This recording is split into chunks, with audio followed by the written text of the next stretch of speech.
बुद्धि सही हो जाते हैं उसके, क्योंकि विकार निकलने से वो पवित्र बन जाता है। इसलिए कही कि दरस करे वचन पुनि सुने।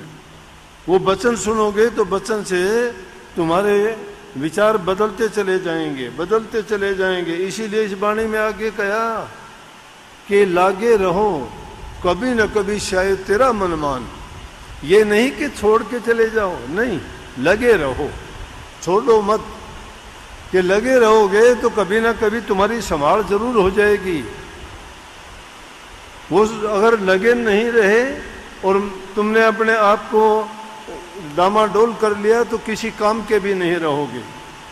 इसलिए कही कि वचन पुनि सुने, सुन सुन के गुणे, उनको अपने हृदय में रख ले, उन गुणों को अपना ले, जीवन में उतार ले, उनके अनुसार वो जीवन जिए अपना।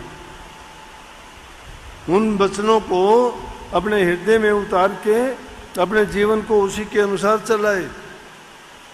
धीरे धीरे करके और क्यों रूप बदल जाता है, क्यों कह दिया कि संत काग से हंस बना देते हैं। काग से हंस बनता हमने नहीं देखा, कभी नहीं बनता। लेकिन जब इंसान की काग वृत्ति छूट जाती है, जो निंदा चुगली बुराइयां करता था उनसे दूर हो जाता है, जो विषय विकार गलतियां कर पाप कर्म करता था उनको छोड़ देता है, और वो उस हंस की भांति हो जाता है जो देखने में सुंदर लगता है, शांत रहता है, किसी को कोई तकलीफ देता नहीं है, सब देखने वाले उससे प्यार करते हैं। लेकिन कौवे को देख के सबके दिल में नफरत होती है। तो गुरु काग से हंस बना देते हैं। काग से हंस का मतलब है कि वो काग जैसे दुर्गुणों को निकाल के हंस जैसे गुण उसके अंदर भर देते हैं। इसलिए कहिए कि जब तुम सत्संग में जाते हो तो इतनी बातों को अपनाते चले जाओगे, वो सत्संगी कहलाता है। और जो गुरु के वचन की पालना करता है वो गुरुमुख कहलाता है, और जो मन मर्जी के काम करता है वो मनमुख कहलाता है। मनमुख को गुरु की बात अच्छी नहीं लगेगी, मनमुख को, क्योंकि मन काल का एजेंट है। मन जो काम करता है वो गुरु के वचन की नहीं, वो जो काल के कहे की बात है वो उल्ट, उसकी बुद्धि उल्टे, उसके विचार उसको दुष्कर्मों की ओर खींच के लेके जाएंगे। वाणी में भी तो सुनते आए ना, कई भी शब्द गाया करते हैं, कहते हैं कि मेरे पाप ही कर्म मुझको तुझसे ना मिलने देते हैं, जब चाहूं मैं दर्शन करना रोक मुझे वो लेते हैं। कौन रोक लेते हैं? वो दुष्कर्म, वो पाप कर्म। ये मन बड़ा शैतान है। इसलिए इस मन के रास्ते पे जो चल पड़ता है वो कहीं का नहीं रहता।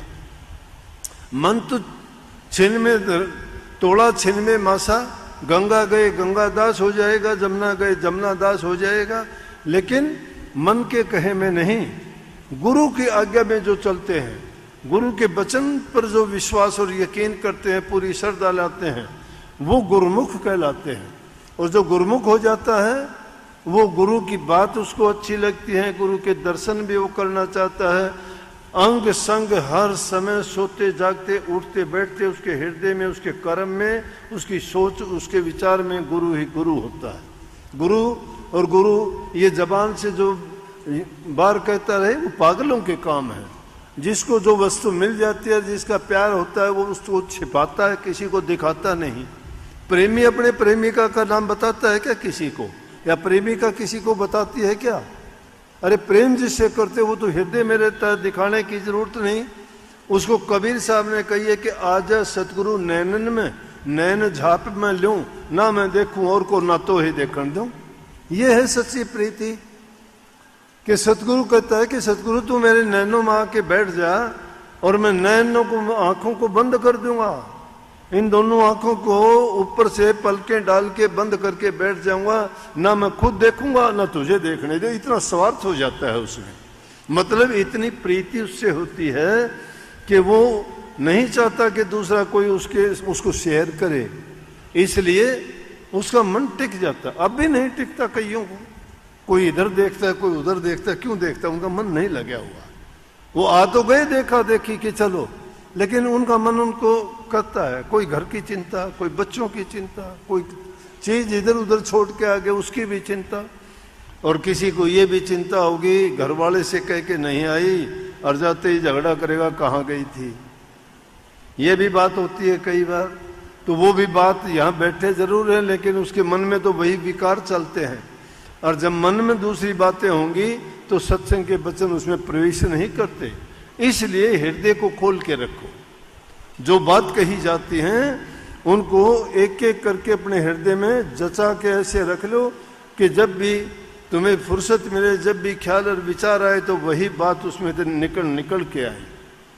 जो चीज़ हमारे हृदय में होती है वही प्रकट होके हमारी जबान से, हमारे कर्म से, हमारी चेहरे की भाषा से वो प्रकट हो जाएगी। बताने की जरूरत नहीं होती है।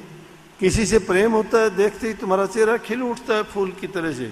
किसी से नफरत होती है, तुम्हारा चेहरा एकदम मुरझा जाता है। उसको देख के आदमी ये सोच लेता है कि हाँ, इसके दिल में तेरे प्रति नफरत है, ईर्ष्या है और प्रेम नहीं है। लेकिन भक्ति का मार्ग बड़ा प्रेम का मार्ग है।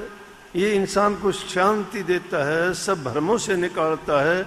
इंसान को ये ऐसा संतोष दे देता है कि जिसके कारण ये भ्रमता नहीं है। ना ये दुख में ज़्यादा दुखी होता है, ना सुख में सुखी होता है। क्यों? इसको पता है कि ये प्रभु की माया है कि मालिक जैसे रखता है वो वैसे रहना पड़ता है। मालिक की मौज और रजा में राजी रहना सीखो। उसकी जो इच्छा है, उसकी जो हमारे प्रति भावना है, या जो उनकी कृपा बरसती है वो होगी। हमारा सोचने से कुछ नहीं होगा। हमारी सोची नहीं होगी, प्रभु की सोची हुई होगी। लेकिन ये हमारे अख्तियार है, ये हमारा काम है कि आज़ादी हम कुछ भी कर सकते हैं।